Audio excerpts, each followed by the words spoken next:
सीमा 5वीं कक्षा में पढ़ती थी। पढ़ने लिखने में बहुत कमजोर थी, बस उसकी एक ही विशेषता थी कि वह दिखने में सुंदर थी, इसलिए सब उसकी सुंदरता की तारीफ करते थे।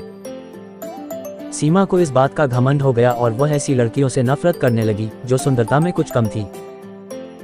उसे सबसे अधिक वंदना से नफरत थी, क्योंकि उसका रंग कुछ काला था। वह हमेशा उसे काली बिल्ली कहकर चिढ़ाती थी। लेकिन वंदना का स्वभाव इतना अच्छा था कि वह उसे कभी कुछ न कहती।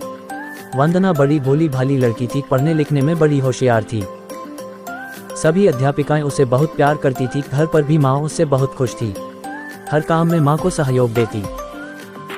सभी काम वह मन लगा कर करती थी। वह बड़ी बड़ी सफाई पसंद थी, इसलिए हमेशा साफ सुथरी भी रहती थी। सीमा सारे दिन घर से बाहर खेला करती। अर्धवार्षिक परीक्षा निकट आ गई, लेकिन उसे तो किसी बात की चिंता नहीं थी। एक दिन सीमा सवेरे अपने घर से बाहर निकली। उसके पापा नई गेंद लाए थे, इसलिए वह बहुत खुश थी। वह सीधी अपनी एक सहेली दिव्या के घर गई। दिव्या उस समय अपने घर की सफाई करने में मदद कर रही थी। सीमा को देखते ही वह बोली, आओ सीमा। दिव्या, चलो बाहर खेलने के लिए चलते हैं। नहीं सीमा, मुझे तो अभी बहुत काम करना है। फिर सवेरे सवेरे पढ़ने का समय होता है, मैं शाम को खेलूंगी। यह सुनकर सीमा ने मन ही मन कहा, बड़ी आई काम करने वाली, और मुंह फुलाकर बाहर चली आई। इसके बाद वह अपनी दूसरी सहेली रीता के यहाँ गई और नई गेंद दिखाते हुए बोली, रीता क्या तुम मेरे साथ चलेगी? नहीं, मैं तुम्हारे साथ अभी नहीं जा सकती। मुझे अभी पढ़ाई करनी है, घर का काम करना है। यह सुनकर वह चुपचाप बिना कुछ कहे गुस्से से बाहर चली गई। इसके बाद वह अपनी कई सहेलियों के घर गई, पर सभी पढ़ाई कर रही थी। किसी को खेलने की फुर्सत नहीं थी। सीमा सोचने लगी, इन सब को क्या हो गया है? इन्हें तो बस घर का काम करना और पुस्तकें पढ़ना ही पसंद है। फिर कुछ सोचकर सीमा अपनी प्रिय सहेली नीता के घर गई, लेकिन वह भी उस समय पढ़ाई कर रही थी। सीमा ने उसकी पुस्तक बंद करते हुए कहा, क्या हरदम तोते की तरह पुस्तकें रटती रहती हो? चलो बाहर खेलने चलते हैं। सीमा, वार्षिक परीक्षा निकट है, मुझे पढ़ाई करनी है, इसलिए मैं तुम्हारे साथ खेलने नहीं चल सकती। तुम भी अपने घर जाकर पढ़ाई करो, वरना इस बार फिर फेल हो जाओगी। सीमा उदास मन से लौटने लगी, तभी उसे नीता की आवाज सुनाई दी। वह अपने माँ से कह रही थी, देखो ना माँ, सीमा सवेरे सवेरे खेलने के लिए आ गई, उसे पढ़ाई की बिल्कुल चिंता नहीं है।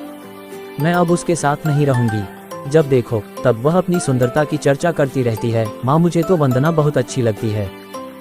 वह बहुत मेहनती है, पढ़ने लिखने में भी बहुत होशियार है, बस उसका रंग ही थोड़ा सा काला है।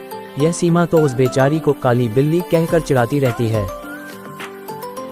यह सुनकर उसकी माँ बोली, नीता, सुंदरता रंग से नहीं, गुणों से होती है। अच्छे गुण ही वंदना की सुंदरता है। सीमा इसके आगे कुछ न सुन सकी।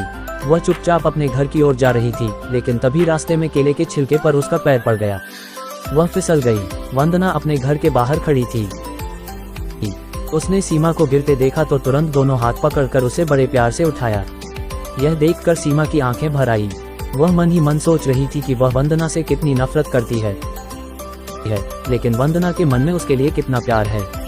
वह बोली, वंदना, तुम सबसे सुंदर हो और मैं काली बिल्ली हूँ। मैंने तुम्हें काफी तंग किया है, बहुत चिढ़ाया है, मुझे माफ कर दो। अरे भला सहेली से माफी मांगी जाती है? सचमुच सीमा ने अपनी सुंदरता पर घमंड करना और वंदना को चिढ़ाना छोड़ दिया। इस कहानी से हमें ये सीख मिलती है कि सुंदरता रंग से नहीं, गुणों से होती है। कहानी सुनने के लिए आपका बहुत बहुत धन्यवाद। अगर आप चाहते हैं कि इस तरह का कहानी आपका भी लिखा जाए इस तरह से, तो आप मेरे नंबर को सेव कीजिए और आप कहां से हैं, किस देश से हैं, सब लिखकर भेजिए। मेरे व्हाट्सएप पर भेजिए, वॉइस रिकॉर्ड कर यह लिखकर भेजिए। आपका भी कहानी इस तरह से कुछ होगा। मेरा नंबर है 9835944065। धन्यवाद।